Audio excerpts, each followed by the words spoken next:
Hey guys, before we get too far into the video, make sure you check out the Mustang Lifestyle mystery box. It's live on mustanglifestyle.net. You get guaranteed at least one shirt, 2 stickers, and a mystery item. So you could get a hat, you could get a sweatshirt, you could even get a Mustang Lifestyle tune. It's a little fun thing that we're doing here until the end of the month through Christmas and New Year's. So definitely go check it out on the website as supplies last. You can go ahead and pick your size, and it's a cool way to kind of get a bunch of stuff, and they're only $35. So go down to the website, check them out, and yes, help support the channel, get some cool merch, and back to the video.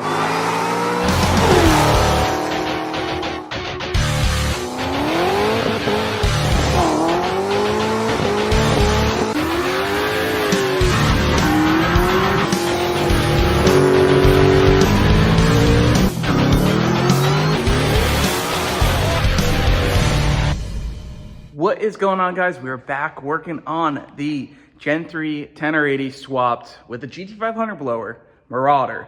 And I've been doing a lot of work on this thing off camera, a lot of crazy stuff going in here. And a lot of this little stuff takes a lot of time, but I need to remember to film it because I'm sure you guys want to see it. But yeah, let me show you some progress stuff. All right, so this is where we're at. We got the car up in the air. We got most of the fuel lines actually ran. We got the return to the rear. I didn't cut this yet because I wanted to make sure we got a good angle there. Well, funny enough, we found out this fuel tank, which has bad gas, has actually basically rotted some holes into it. So we're gonna go ahead and replace the whole tank assembly. That's gonna be the easiest way to go. Now, coming down here, the 10R80 trans is sitting pretty good. We got the trans cross member, basically clearance real well. And I've tested our broken mock-up drive shaft. And in here, it actually fits, but we have 100% really good room. Whatever angle this thing is at, it's gonna be able to spin freely and not contact anything here in the trans tunnel. Moving on to what I'm right in the middle of is modifying the factory cross member. So I cut out a lot of this here, and I actually have to go ahead and mark just like right here. I gotta cut just a little bit more out of this area so this can sit down. And then we're gonna put a hole there so that way this can go ahead and mount to there. And then we're probably gonna use the scraps that I cut out to go ahead and back reinforce it around the structure that we just remade. I also went ahead and just threw some paint on some of the areas that we used to clearance so that way we don't have some rusting issues in the future. You can see over here, the cross member isn't fully seated, but it's pretty close. And we actually spent some time getting the motor mounts kind of dialed in. And we were trying to make sure we had plenty of clearance for the steering shaft, and we do, so that's good. That was the main thing that I was concerned about. Overall, I think we're looking pretty good. We got the trans cooler mounted, got the heat exchanger mounted, we got most of the lines. Here's that lower radiator hose I was talking about. Boom, right over, that fits perfectly. We just need to find a solution for the upper, which we have an upper hose that's perfect. We need a 90-degree bend for that quick connect up there. But for the most part, we're almost there. I ordered some AN fittings for the power steering lines that'll remove these factory power steering lines that are hanging. And we're gonna put the Volvo pump somewhere over here. So I think after I knock out this cross member, I might actually start pulling the other Marauder apart so we can get the front bumper fitted up and make sure all those accessories fit under it. But that's where it's looking right now. Trans is looking good, centered, well, about where we want it for the trans tunnel. So we just need to finish this up and we'll be looking pretty good. Even the exhaust, it looks like we're gonna have some pretty good fitment there. All right, so we have verified fitment through that hole. Does seem to work, but we're gonna wanna reinforce it. So what I have is the scraps I cut out. We're gonna repurpose them and hopefully weld it back together so it has some support. All right, guys, so this is what the cross member is looking like.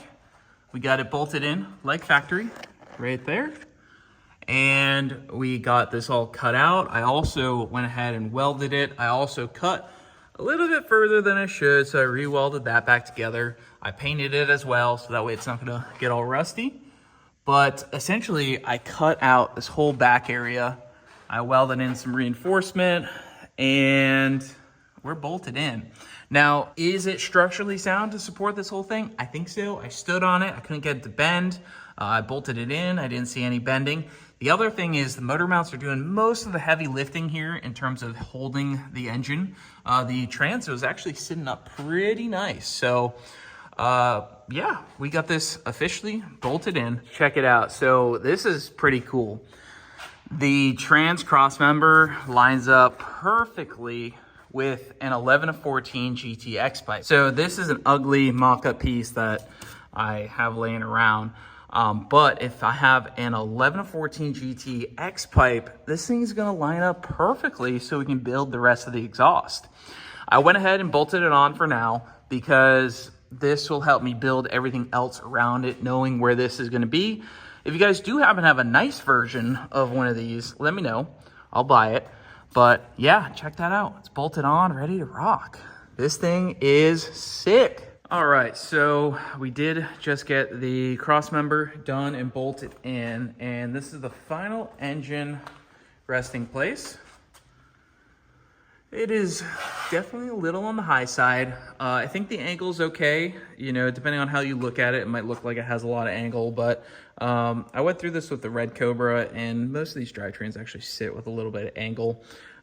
Really, it's going to come down to that pinion angle, the drive shaft, which we'll measure for, but this is basically butting the trans up as high as we can get it. And then I just hooked up the steering shaft as well. So we're looking pretty good. I also got the heater hoses all hooked up and ran. Most of the intercooler pump and that system is also ran. Nothing's really tight yet for water, not ready for water yet. We'll have to build a harness as well for the intercooler pump. But we're looking pretty good. I did have to send the ECU out. The reason why the ECU didn't read, I think, is because I guess we just didn't specify when I sent this out to Power by the Hour, but they flashed it with an 18 to 20 file. Those of you guys that know, 18 to 20 files are different than the 21 to 23. And my whole drivetrain is at a 2021 Mustang. So we are missing our ECU, and the ECU is going to land somewhere over here, kind of like the stock location of the Mustang ECU. Since we're using essentially stock harnesses, stock-ish location also seems to be the best thing there. And we'll button this all up once we kind of get a little bit closer. But I'm pretty happy with the progress so far. I am almost ready to start pulling the other Marauder apart, and we'll swap the header panels over. I don't know what we're going to do with the other Marauder. Maybe we'll fix that one up as well, because I do still have the bumper off of this one.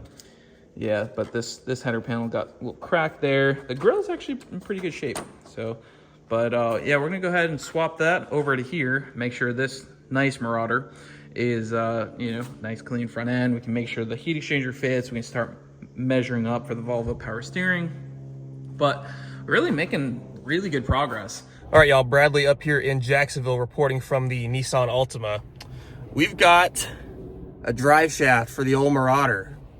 Got this thing picked up here in Jacksonville, which is where I stay, from Howell's Auto Parts up here off of Normandy Boulevard. They just happen to have this drive shaft from a rear-wheel drive 4.6 06 to 2010 Explorer. Got it for $100. Can't really beat that. And so we're going to take this thing deck down to DeLand and go get it slapped in the Marauder. All right, there's a drive shaft, looking nice and clean. Honestly, this thing is pretty nice. So we got the Celine over there heating up. We're gonna try and figure out how we can cram this sucker in. Hopefully I don't have to put the top down, because it's a little cold out. Looks like it fit pretty good, so I think that'll work. Kind of bungeed it to the seat and then put a little microfiber there just to keep it kind of safe and messing up my seat. But that should keep it from sliding around or anything. Not that I'm gonna be mobbing or anything. I'm just gonna be cruising down the highway. But all right, status update. We got the drive shaft here, and we are in Bunnell, almost to Andrews. And well, I have almost no gas, so we're gonna be rolling in on fumes as it is. And as you can see, I shut the car off. because I've been sitting here for 10 minutes. Here's to hoping that we actually make it without having to call Andrew to come rescue us and bring us a couple of gallons of E85, because my normal E85 station I would stop at on the way here was out of E85. First time ever. So yeah, that's fun, but it'll be all right. So we overnighted some parts from Jacksonville. Yo, buddy. That's a nice shaft. What? Bro, what are you talking about, man? What's funny is I kind of gave it a pat. I gave it a pep talk. I said, you have no idea what you're about to go through, buddy. Well, should we throw it in? Yeah, absolutely. One piece. 100 doll hairs. One piece is always preferable to two piece. Especially in this scenario when our one piece wasn't supposed to be in two pieces. Dude, I just cannot believe that they had one. Honestly, I was driving there and I'm just like praying. I'm like, man, I really hope that this is the right one and these guys, you know, are serious. But they seem like they had their crap together over there. Dude. That's a freaking rig right there, man. Look at that. I mean, it could not be any more perfect than that. All right, guys. So if you were paying attention before, we built our fuel system, built our fuel lines, our return, our regulator. So this is all plumbed under here, and I actually have the return line going all the way to where the hat will be. Now, this is not the original hat. This is actually a 02 Crown Vic hat, and if you notice, it's got a feed and return. So I went ahead and picked up some 3/8 to 8 AN for the feed and 5/16 to 8 AN for the return, hoping that that'll be enough for the return. If it isn't, we can weld something in here. I also picked up an electrical connector bulkhead so we can go ahead and run some thicker wires in there. But if you guys look over here, we have our brand new tank as well. So essentially we're gonna build our dual 465 system. We're gonna run 2 pumps down there, tee it in. I'll show this all there. And then we're just gonna drop this guy in there like factory. And we're gonna have a brand new fuel system, 100%. So that's awesome. The next task is to drop the tank that has holes in it. So it looks fairly simple. Never done one before, but it looks like it's similar to a Mustang. It's got some straps on it. We just unbolted the filler neck from up there, so I think it should come down with us. I do notice there's some other bolts there on the bottom, so we're gonna have to see if that starts moving. We'll kind of figure it out from there.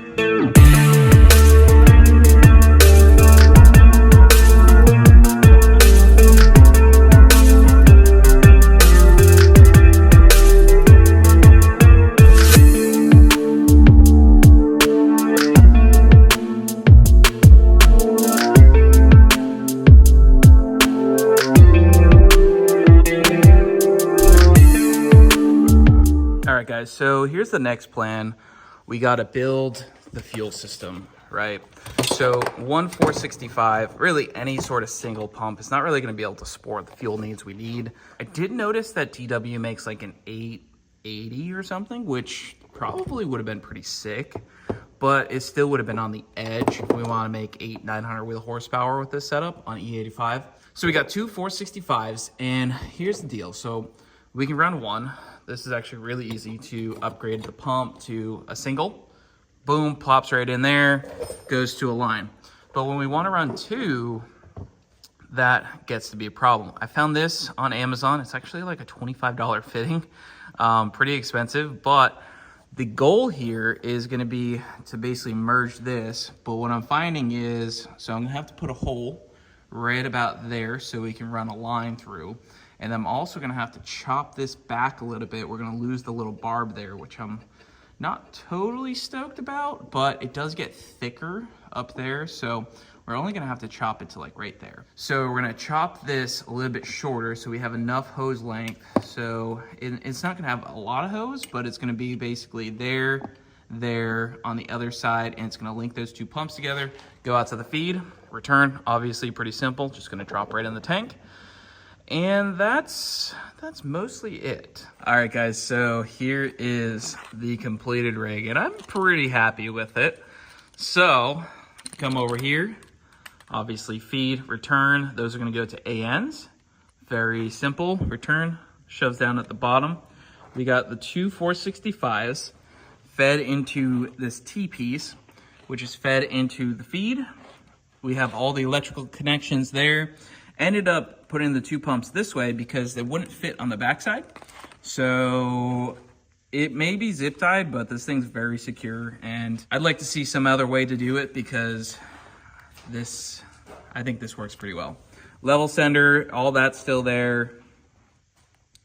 Looks pretty good. Added a bulkhead for the electrical that should seal up.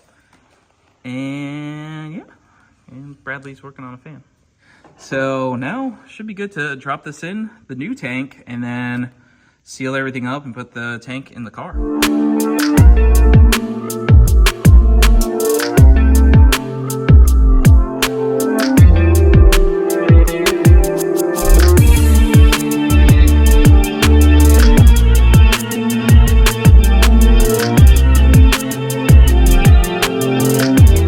All right, guys, so it is now 24 hours later, and well, you saw me struggle with the fuel tank. Well, the fuel tank goes right in where it's supposed to, but I was having issues getting the straps around and to reach the studs that are in there.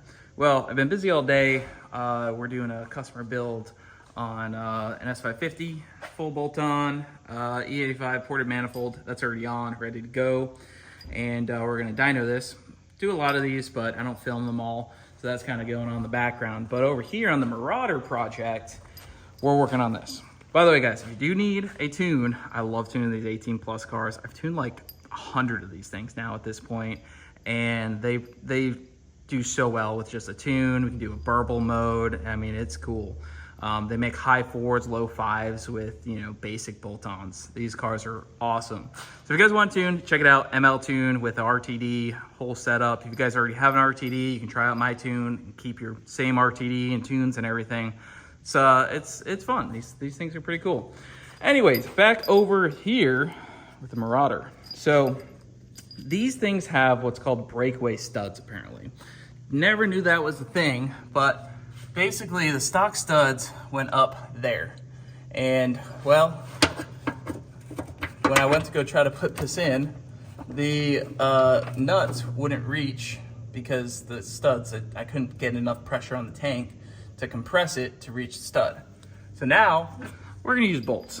Could I have gotten some factory breakaway studs? Yes, but I think this is gonna be a decent solution here, so we're gonna try it out. So we're slowly getting closer and closer.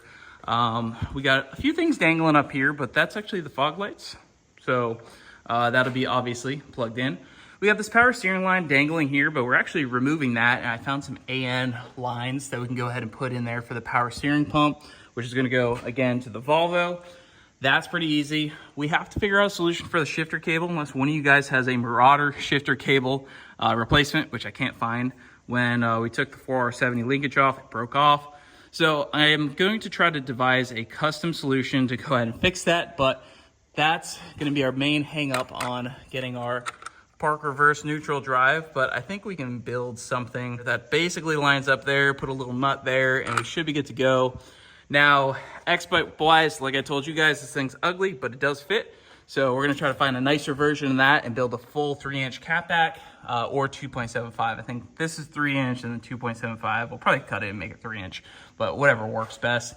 Drive shaft, boom, Explorer 2-wheel drive. Thing looks great. We now have the fuel system almost done.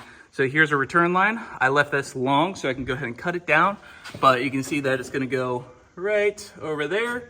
And then we're gonna build our feed. So our feed is, well, it is interesting that this hat puts it that way. We'll figure it out. We'll make her work. But I wanted to do feed down this side, return down this side, but obviously the hat has that in that direction. So we'll see what we can do. We can see if we can spin it around, or maybe we'll have to, you know, change some things up, but we'll figure it out. We're really just like an ECU, some fuel system stuff away, and a little bit of cooling system parts, and we'll actually be able to drive it in and out of the shop. I'm gonna have to go pull the other Marauder up soon and take apart that front end and complete this front end. I don't want to do the Volvo pump until I test fit the front bumper. I'm pretty positive the heat exchanger fits, but I want to make sure that that fits. And I want to make sure that we can put the Volvo pump right there. Once we do that, then, I mean, we're kind of getting closer to the final stages and really just the the cosmetic, mechanically, it's gonna be mostly there. So we're gonna have to figure out the cowl, the hood, and a lot of that stuff. But it'll be functional and driving here soon, which is gonna be insane. If you guys are enjoying all the projects we're doing, including the Marauder swap, please, please, please go down, hit that like button. It helps get this video out to more people. We've been grinding, building cars and videos and everything since 2016 here on YouTube. And I appreciate every one of you guys who are watching the video. And if you guys need tuning or merch or whatever, help support us there. And we'll see you guys in the next one.